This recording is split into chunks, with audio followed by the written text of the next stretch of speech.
This is In the Loop. I'm Christian Bryant. Let's get into it. A surreal scene today as pro-Trump crowds broke into the Capitol building, tearing through barricades, fighting with police, interrupting the counting of Electoral College votes, and putting members of Congress in lockdown.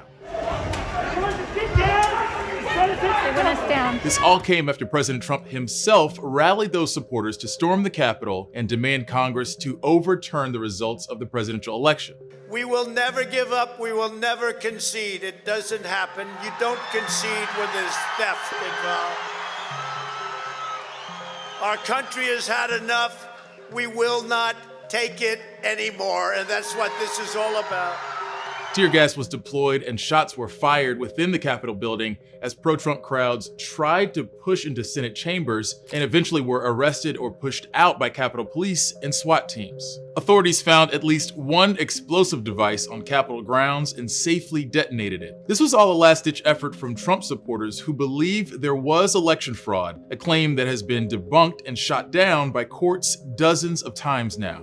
President-elect Biden had this to say in a message this afternoon. The words of a president matter, no matter how good or bad that president is.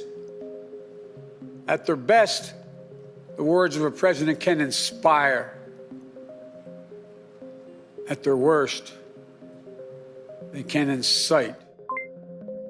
The violence in the Capitol interrupted the counting of Electoral College votes. In a normal election, it's a technicality, but this time around, even before pro-Trump crowds stormed the Capitol, it had already become an all-out political battle. Weeks after President-elect Joe Biden's win was made clear by the states and in the courts, Republicans in the Senate and House are making a last stand tonight to object to the process.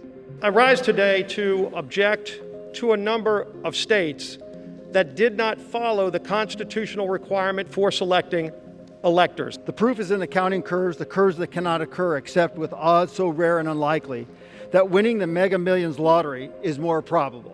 What I would urge of this body is that we do the same.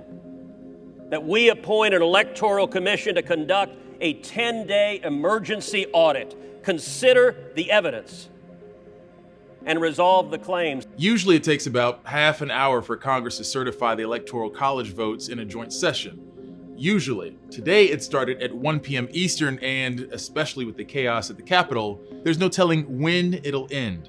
With each state vote that Republicans object to, the House and Senate has to hear arguments for up to 2 hours and then vote to accept or reject the results certified by the state. While the objections drag out the process, the outcome is still all but certain. Joe Biden will be the next president of the United States come January 20th. It might be a new year, but we are still living in the 2020 elections. Runoff races in Georgia Tuesday have given Democrats control of the Senate, with Democrats Raphael Warnock and Jon Ossoff defeating incumbent Republicans Kelly Loeffler and David Perdue. That Ossoff race was initially too close to call. Warnock will now become the first black Democrat from Georgia and only the second black senator to be elected from the South. My mother, who as a teenager growing up in Waycross, Georgia, used to pick somebody else's cotton. But the other day, because this is America, the 82-year-old hands that used to pick somebody else's cotton went to the polls and picked her youngest son to be a United States Senator.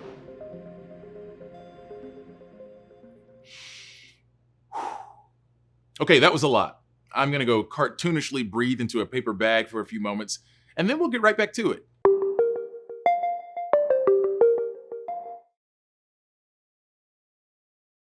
As the coronavirus has quickly spread across the A world, freeze on travel has the potential to reshape why people fly. This halt in traditional entertainment highlights how viewers and creators are coping together. healthcare systems in the U.S. will need 3.5 billion masks. The economic damage looks very different on either side of the Atlantic. There are only about 117,000 beds nationwide. When can we get back to normal?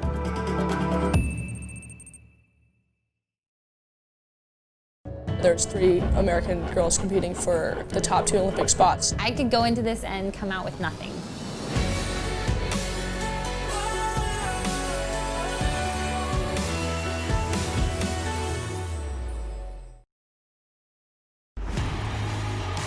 Newsy cuts through.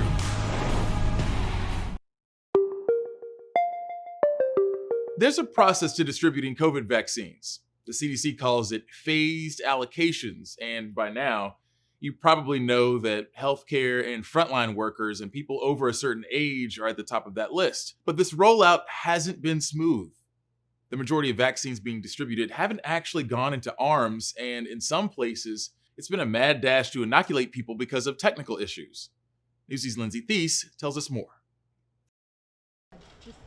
In the early weeks of COVID-19 vaccine rollout, vaccines are getting to the states, but not into the arms of people. The federal government had promised 20 million people would be vaccinated by the end of December, but just over 5 million people have received their first dose vaccinations. In some states, hospitals are opening up times for vaccinations, but getting an appointment is another challenge. It is the Hunger Games. Think about it. You have all these elderly people, and you say, here's a website, here's a phone number. Good luck. May you never be lucky. Good, have at it. In the first half hour or so, we received over 10,000 calls. Others have been at the right place in the right time, when broken freezers or missed appointments had vaccinators not wanting to waste doses. I was walking through a grocery store on New Year's Day, and the pharmacist had extra doses that would have gone to waste. So she asked my friend and I if we wanted them. We went through all the paperwork, got our injections, and got signed up for the second dose at the end of this month. Operation Warp Speed officials are blaming the Christmas and New Year holiday season for the low number of people actually getting shots. HHS head Alex Azar also said too much focus has been on who gets vaccinated first. Those are simply recommendations, and they should never stand in the way of getting shots in arms instead of keeping vaccine in the freezer. Azar also said that there's a time and data lag from places giving vaccines not reporting them to the CDC. 40% of the pharmacies are not yet reporting into the system. But much of the planning has been left to the states and local governments, who relied on hospitals to handle the logistics. They were strapped already by COVID patient surges. We distributed vaccine to hospitals, and the hospital said, first come, first serve. If you show up, we'll do it. So they didn't use a registration system. There wasn't anything that was done. Some health departments are still working on their plans for priority groups like seniors. For example, in Boulder County, Colorado, a plan will come late next week. We hope we can work out a situation with some pharmacies locally and have them be able to provide it to this older adult population. But we're still working on that. And we would ask residents, please don't call your pharmacy because they don't have the information either. As soon as that vaccine comes in, we're getting it given to people. South Dakota leads the nation, using 62% of its doses so far. They're using electronic medical record systems to contact eligible people via email or text. Pace-wise, Operation Warp Speed officials hope to get at least 20 million of Pfizer doses and 20 million of Moderna doses out by the end of January. By March, they expect 200 million doses of both will be available. Lindsay Thies, Newsy, Denver. There's a finite amount of film and TV content out there, believe it or not. I know a lot of y'all tried to get to the bottom of that well during the pandemic. Film and TV production has somehow continued rolling through 2020, but a new surge in cases threatens to grind many studios and production crews to a halt. Newsy's Casey Mendoza gives us a look behind the scenes of how film and TV productions stay COVID-free.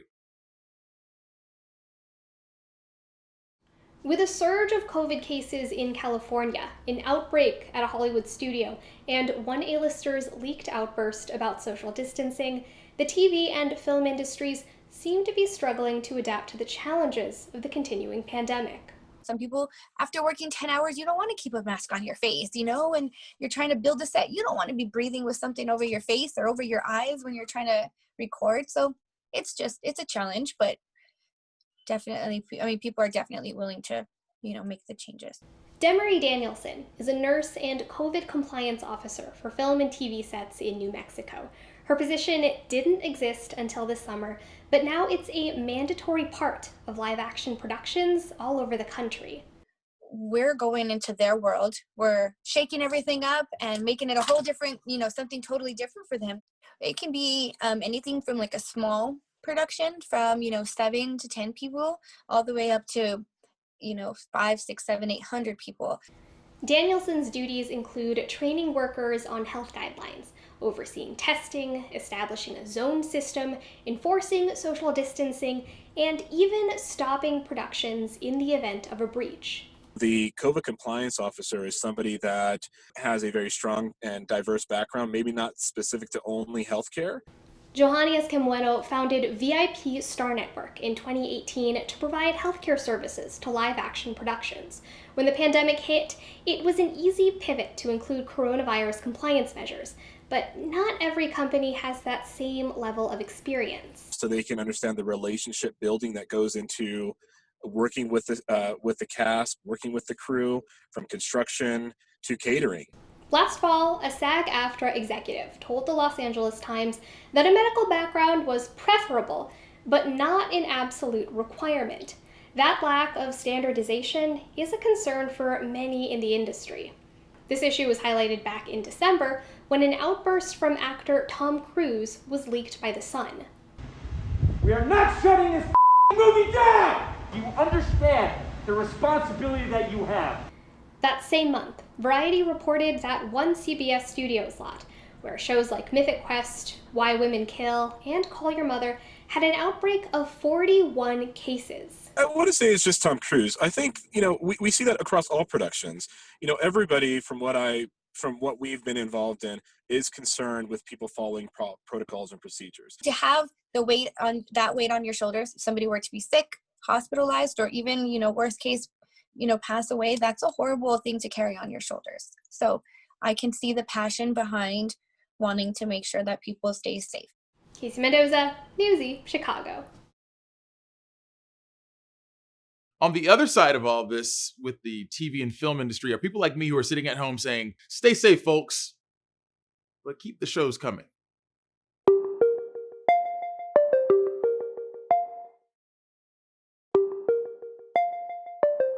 The coronavirus vaccines that are already being distributed are 2-dose vaccines. You get one, and then a few weeks later, you get the other dose. And a single dosage is effective in fighting off the coronavirus, but not as effective as having both. Health officials have been debating whether it might be effective to have more people get their first dose and delay the second. US officials have said, nah, let's stick to the plan. But in other countries, delaying the second dose is already happening. National reporter Usher Qureshi explains the debate. Last month, social media was flooded with images of frontline healthcare workers proudly rolling up their sleeves to get their first dose of the COVID-19 vaccine. But a slow rollout, a surge in cases, and the emergence of a new, more contagious strain of the coronavirus has increased the urgency of the vaccination campaign. I think there is an urgency to getting people vaccinated in the best way possible quickly. In the UK, public health officials say prioritizing first doses will delay the interval of the second dose up to 12 weeks. Pfizer, which is set to deliver 200 million doses of its vaccine to the U.S. by August of 2021, says it has tested their vaccine's efficacy only when the two doses were administered 21 days apart. Moderna's two-shot vaccine must be administered 28 days apart. 95% efficacy. I mean, that's an amazing number. But the only way that we know with certainty to get to that level is with that 2-dose, 3 to 4 week schedule. Delays in administering the vaccine are already being reported across the U.S. There are now looming questions about what to do if a second dose has to be postponed.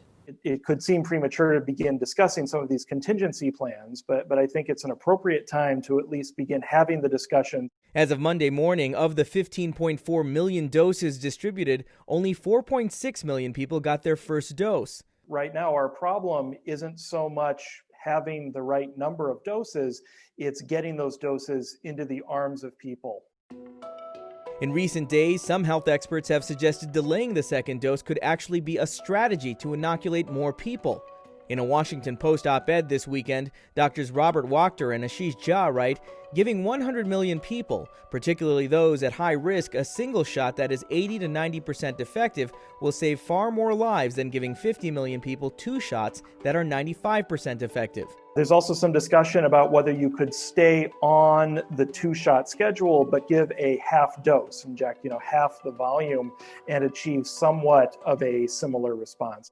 But late Monday, in a strongly worded statement, the FDA dismissed the idea of altering dosages and timelines, saying, quote, making such changes that are not supported by adequate scientific evidence may ultimately be counterproductive to public health. The first doses of the vaccines in the U.S. were administered in mid-December, which means many are due for their booster shot this week. Reporting from Chicago, I'm Usher Qureshi. COVID-19 has put the national blood supply critically low. If you think about it, a gathering of any sort, even at a donation center, carries risk. That issue is exacerbated by the fact that winter months are a more challenging time to collect blood because of extreme weather, the flu, and busy schedules. Newsy's Stephanie Sandoval explains how the Red Cross is teaming up with the NFL to collect blood donations and plasma, especially to help COVID patients fight off the virus. The American Red Cross has teamed up with the NFL to encourage more people to donate blood after it saw an increase in blood drive cancellations in 2020. In 2020, we saw our blood drives canceled 3 times higher than the year before. The director of biomedical communications at the Red Cross says this was mostly due to the pandemic. She says closed businesses and schools made it difficult to hold blood drives at those places. She says schools account for about 20% of their overall blood drives, and that collections at high schools and colleges dropped by more than 50% compared to the previous year. So having those canceled was definitely an obstacle that we had to overcome. We are really, really grateful that we had new blood drive sponsors step up. And so for the most part, we've been able to mitigate what would have effectively been lost donations. But, you know, on the whole, we came down a little under what we had hoped to collect. Although cancellations were mostly due to the pandemic, civil unrest also caused cancellations. We saw some blood drives canceled back in May during the Black Lives Matter movement when there was civil unrest. You know, a lot of that is to make sure that our staff and our donors remain safe, that it's safe for them to be out there, and that they can get to and from. The winter weather is also posing a challenge. Donations are usually down during the winter. The Red Cross is hoping to tackle this by working with the NFL. People who donate blood or platelets during the month of January will be entered to win 2 tickets to next year's Super Bowl in Los Angeles. People who donated between January 1st and January 20th will also be entered to win a 65-inch TV and $500 gift card. One of the Red Cross's top priorities is collecting convalescent plasma. The Red Cross started collecting this last spring in light of the pandemic. Medical experts say plasma from people who have had and battled the coronavirus could help patients recover from the virus faster. The use of convalescent plasma from people who've recovered from one disease to give to a patient who's currently suffering the same disease is kind of age old. It was used in the Spanish flu of 1918, if you can believe it. People who come in to donate will be asked to wear a mask, get their temperature taken, and be socially distanced from other donors. People who are not feeling well will be asked to come back another time. Stephanie Sandoval, Newsy. If you haven't done so already, feel free to reach out to us on Twitter using the hashtag NewsyInTheLoop. It's there you can join our campaign to get a marketing budget for more ITL mugs. Important stuff, really.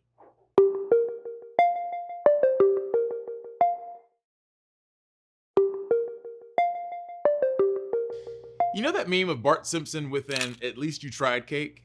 Yeah, that's for all the folks who are going to ditch their resolutions before we get to February. An attempt was made, right? Of all the people who make resolutions, more than half will drop them by the 17th, which is known as Ditch Day. But don't be too discouraged. Mental health experts say if you're giving up, there might be a reason for it. National reporter Stephanie Stone explains. When it comes to New Year's resolutions, Sarah Pacenti has seen and heard it all. I don't really throw much out other than, I don't really believe in cutting out an entire food group unless you're allergic to it. And that's what a lot of people are doing when they jump on these trendy diets. She's been a chef and food stylist for more than a decade. It's her job to make the food you see on TV look pretty. So as you might imagine, people ask her about food and diets and fads and trends all the time. I think a great New Year's resolution, and one that I was able to stick to one year, was to cut out all fast food And I think that that's a great resolution. And I think that that's something that people could probably sustain, or maybe cutting out high-fat coffee daily. And those are more like habit changing. People make all kinds of resolutions, big and small. Dr. Scott Wiener is a mental health expert in the Pacific Northwest. The new year seems to be this phenomenon, this period of change where why not? I'm motivated, I'm excited, I can make a difference in my life. And like all good plans, if you don't have the proper roadmap to get there, things don't often work out. He says in order for you to stick to your resolutions, you have to truly understand yourself and be prepared for the obstacles that will challenge you or cause you to break your own goals. What makes you think the way you think? What makes you feel the way you feel? You can utilize that information as the guide, as the thing that helps you know that you're doing the right thing for yourself. Modern science led the mental health world to something called the Genome-Mind Mental Health Map. What that looks at are numerous genetic variations, or you could call them predispositions, that tell you more about your biological makeup. So why are you an overthinker? Why are you a worrier? Why do you procrastinate? And people kind of wonder these things to themselves. Well, here's actually science that backs up the symptom. He says it's kind of like your car when you take it to the mechanic. The mechanic says, I'm going to take a look under the hood. And that's always been the problem in mental health. People don't have the opportunity to take a look under the hood. He says a new year should give you motivation to figure out what works for you so you can set yourself up for success, be it quitting smoking, losing weight, or making better financial decisions. And Dr. Wiener says, keep in mind that no goal is too big or impossible as long as you have a plan to get there. I'm Stephanie Stone, reporting. That's it for us, gang. As always, thanks for watching during what is becoming a busier and busier news week. We'll be back tomorrow for more In the Loop, same time, same place. Top stories from Newsy are headed your way right now.